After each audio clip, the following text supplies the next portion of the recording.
गांव की बहन में। फूलमती काकी, अंजलि दीदी के लिए शहर से फोन आया है, जल्दी से भेजो दुकान पे, नहीं तो फोन कट जाएगा। हाँ हाँ बेटा, अभी भेजती हूँ।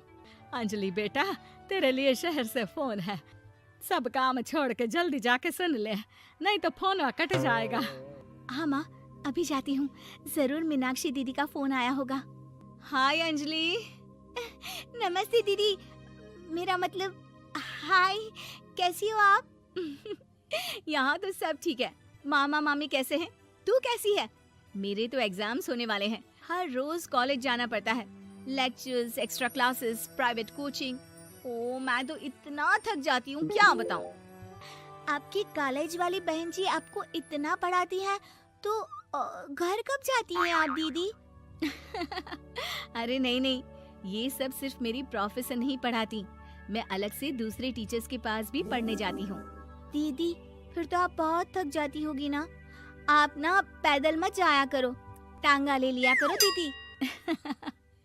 नहीं मेरी भोली बहन, ना मैं पैदल जाती हूँ, ना ही यहाँ टांगा मिलता है, मैं बस से जाती हूँ और थोड़ी दूरी के लिए रिक्शा ले लेती हूँ। सच्ची? वहाँ पर टांगे नहीं बस चलती है? वाह, वो भी हर रोज? हमारे गांव में भी बस आती है, दिन में 2 बार। यही तो खास बात है शहर की, यहाँ बसें पूरा दिन दौड़ती हैं सड़कों पर, और सिर्फ बसें ही नहीं, कार, स्कूटर और ट्रक भी, और तो और थोड़ी दूरी पर तो हवाई जहाज भी है, जहाँ से हवाई जहाज आसमान में उड़ते हैं। अच्छा दीदी, मैं फोन रखती हूँ, बुआ जी फूफा जी को मेरा नमस्ते कहना। हाँ माँ, हम लोग शहर में क्यों नहीं रहते? बुआ जी, फूफा जी और मीनाक्षी दीदी तो शहर में ही रहते हैं। अरे क्योंकि तेरे बुआ जी की शादी शहर में हुई थी, इसलिए बेटा। शादी से पहले वो भी तेरे पापा और दादा दादी के साथ गांव में ही रहती थी। तो फिर माँ, मुझे शहर भेज दो ना, मैं भी शहर देखना चाहती हूँ। इतनी बार मीनाक्षी दीदी से शहर के बारे में सुन चुकी हूँ, अब मैं भी वहाँ जाकर देखना चाहती हूँ। बस आप मुझे शहर भेज दो। ठीक है, इस बार गर्मियों की छुट्टियों में कुछ दिन रह आना शहर, अपनी बुआ के घर। अब तो खुश ना? हाँ माँ, बहुत खुश। आप देखना मैं शहर जाके कितने मजे करती हूँ। अंजलि अगले दिन स्कूल जाती है और वहाँ अपने सारे दोस्तों को अपने शहर जाने की बात बताकर चिढ़ाती है। अरे श्रद्धा, शीतल, सरोज, तुम लोग इन गर्मियों की छुट्टियों में कहाँ जा रही हो? एकादशी वाले गांव के मेले में। हम तो दूसरे गांव में नानी के घर जाएंगे, उनका घर नहर के किनारे है, बड़ा मजा आएगा। हम इस बार कहीं नहीं जा रहे, बल्कि हमारे घर में रहने के लिए मेहमान आएंगे। और तू? अरे मेरा क्या है, मैं तो बस पास वाले शहर जा रही हूँ, अपनी बुआ जी के घर, वहीं रहूंगी कुछ दिन। तुम लोग चिंता मत करना, मैं चिट्ठी लिखूंगी तुम सबको वहाँ से। पापा मुझे तो चक्कर आ रहे हैं, जी घबरा रहा है।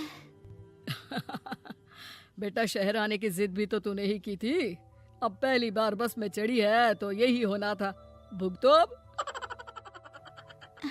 अरे मामा जी, अंजलि, आप लोग आने से पहले बता तो देते, मैं लेने आ जाती बस स्टैंड तक। आओ आओ भैया, आओ बेटी अंजलि। माँ बुआ जी कैसे हैं वहाँ, और भाभी कैसी हैं?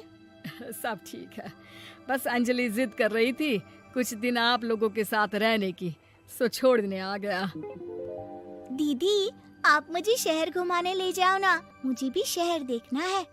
हाँ हाँ चल, तैयार हो जा जल्दी से। अंजलि तैयार होने जाती है और कुछ देर बाद जब बाहर आती है तो अरे ये क्या कर दिया तूने, मार्केट तक ही तो जाना है, इतनी डार्क रेड लिपस्टिक, इतने बड़े बड़े झुमके और चूड़ियां और चेहरे पर इतना सारा पाउडर। मेरी बहन ऐसे नहीं चलेगा, जा और ये सब हटा के आ।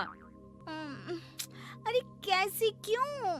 मैंने शहर आने के लिए इतनी मेहनत से ये सब इकट्ठा किया था, और वैसे भी मैंने देखा है मोहल्ले की राधा काकी के टीवी पर एक फिल्म चल रही थी, उसमें हीरोइन ना ऐसे ही तैयार होकर जाती है घूमने। सब पता है मुझे, मैं तो ऐसे ही जाऊंगी दीदी। अंजलि शहर की चकाचौंध को देखकर बहुत हैरान और खुश होती है। ऊंची ऊंची इमारतें, सड़क पर दौड़ती गाड़ियाँ, बड़ी बड़ी दुकानें, उसकी एक्साइटमेंट का ठिकाना नहीं था। दीदी, ये छोटा सा कमरा सड़क के किनारे क्यों रखा है? इसमें कौन रहता होगा? ये कमरा नहीं, पीसीओ है, पीसीओ। यहाँ पर लोग फोन करने आते हैं, सिक्का डालकर।